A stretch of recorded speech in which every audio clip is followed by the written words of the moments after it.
This video is about the 3 rules I followed to build the best quality, most cost-effective toolbox I could, which allowed me to build, well, my workshop.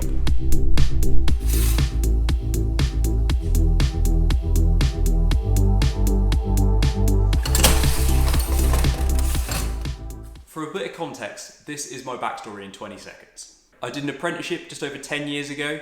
I then moved on to a motorcycle workshop. I then started my own business while I was there, and I flitted between a car mechanic and a motorcycle mechanic. I then had my own unit as a motorcycle mechanic, and 2 years ago I built my own workshop as a motorcycle mechanic, which is here. And that is the sign that used to hang at the front of my old workshop.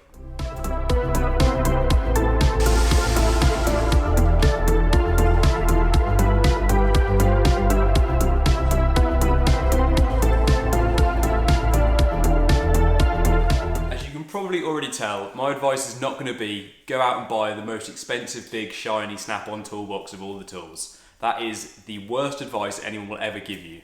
This is what I would do.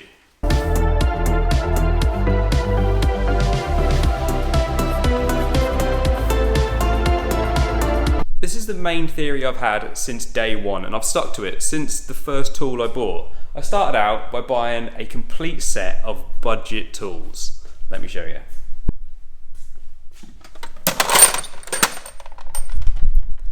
This is the first ratchet I ever had. It was from that set of Halford's advanced tools that I bought, and it broke. After about 2 or 3 months of me using it, it broke. So what I did is I bought a replacement snap-on ratchet. This was almost the same price as the whole set of tools from Halford's, but this has done me over 10 years. I'm probably never going to replace it because if it breaks, I just get a new one for free. So this was money well spent because it will last me forever.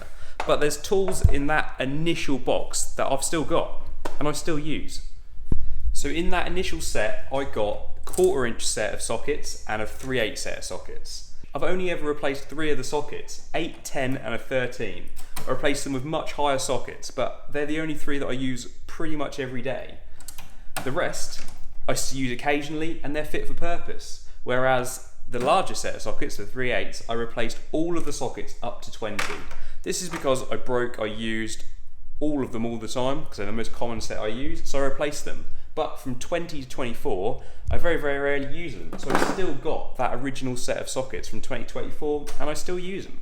Let's just quickly break down the costs of what I've got, or if I went out and bought the premium set and had all the premium tools. And bear in mind that the tools that I use 90% of the time are the premium sets. The 10s, the 13s, the smaller 3/8 sockets, and the ratchets are all mine at premium now.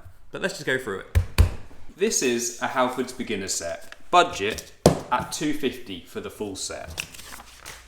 This is what it would take to get the equivalent in Facom. Facom is not the most expensive premium brand. If this was in Snap-on, you could be doubling your money.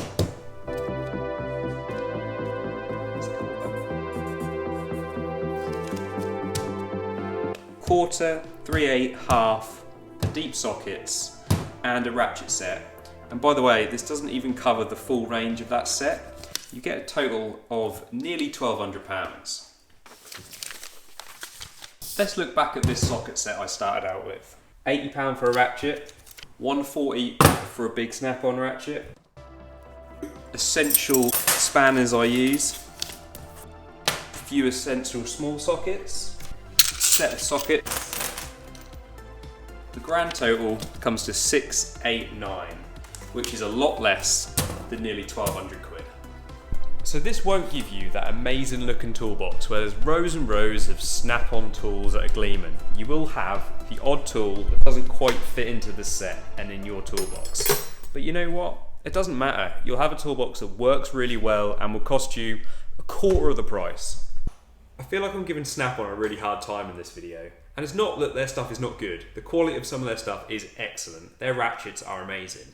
But some of their products are just no better than everything else that's out there and still 4 times the money.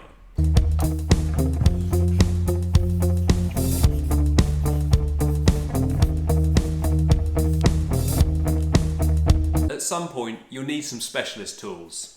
That's what all of these boxes and bits and pieces are down here.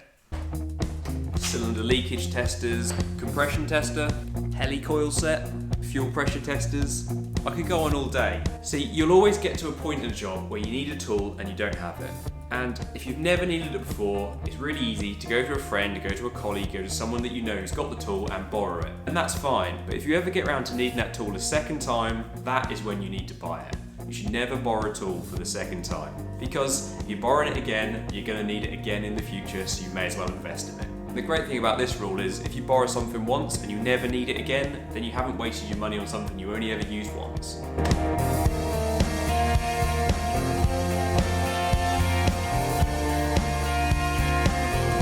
These are my favourite example. Fork seal drivers. I've only got 4 and I do fork seals all the time. You can buy a set of I think 12. Let me find out. Okay, so it's a set of 9 and they're £330 each. That makes them £36.60 each. These, when you buy them on their own, are 40 to 45 quid. So I haven't bought the whole set and it's spread out over 4 or 5 years, so it's an absolute no-brainer to buy them individually. I've done exactly the same thing with these, which are flywheel pullers. I just buy the ones I need when I need them. So that's 3 really simple rules you can follow to build a really good set of tools that won't cost you the earth. And another honourable mention is the actual toolboxes themselves. You can blow stupid money on toolboxes. I mean ludicrous amounts of money. Whereas if you find old, good quality, second-hand ones like this top box I bought over 10 years ago, it's still going strong. Yeah, it clicks a little bit, it looks a bit rustic, but I think they're awesome. They look cool, got a bit of history to them. Or like these inexpensive units like at the bottom.